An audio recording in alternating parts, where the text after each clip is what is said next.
In a season where many seem to be eyeing the exit at Hillsborough, finding someone actively pushing to stay is a reminder that the pull of Sheffield Wednesday still resonates with players of character. Murphy Cooper didn't hide behind neutral language when speaking to Sheffield Star. He showed intent. 100% open isn't the sort of line you expect from a loanee just passing through. It's a statement. And in the context of a campaign sliding towards relegation, coming straight after a goalless draw with Coventry City, those words carry real weight.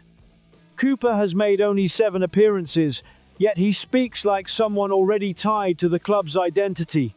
In a dressing room strained by results and uncertainty, that kind of clarity is rare. It suggests that even in decline, there are still players who genuinely feel what it means to wear the shirt. That emotional commitment feeds directly into the biggest structural question facing Henrik Pedersen and his squad, the future of Pierce Charles.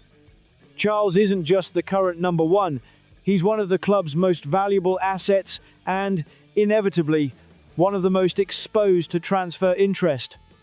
Attention from higher divisions isn't speculation, it's expected. The dilemma is a familiar one: keep a top prospect and risk standing still financially, or accept a multi-million-pound offer and rebuild under pressure.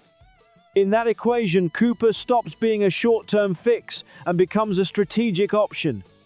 His 28 appearances earlier this season with Barnsley FC, largely in League One, give him something that can't be rushed: experience of the division.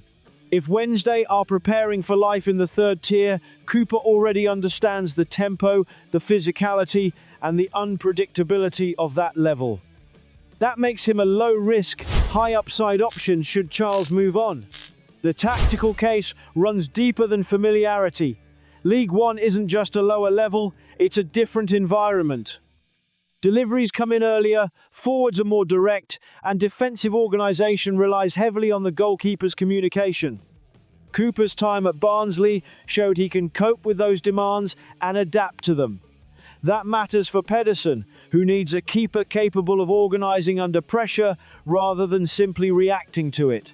What Cooper has quietly achieved during his loan is something clubs often overlook. He's removed the need for adaptation time. He already understands the rhythm of Hillsborough, the expectations of the supporters, and the working language of the coaching staff. In squad building, that invisible advantage can shape a season. Bringing in a new goalkeeper always carries uncertainty.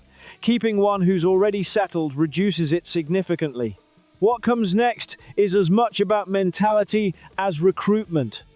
The final 5 matches, starting with fixtures against Charlton Athletic and Middlesbrough FC, are less about survival and more about defining identity. The draw with Coventry didn't shift the table, but it did hint at resilience. Pedersen's challenge is to turn that into a platform for next season. The aim is clear: build a side capable of taking control of League One from the outset. That demands more than ability. It requires players who actively choose the club, not those who simply accept it. In that sense, Cooper's stance feels like a blueprint.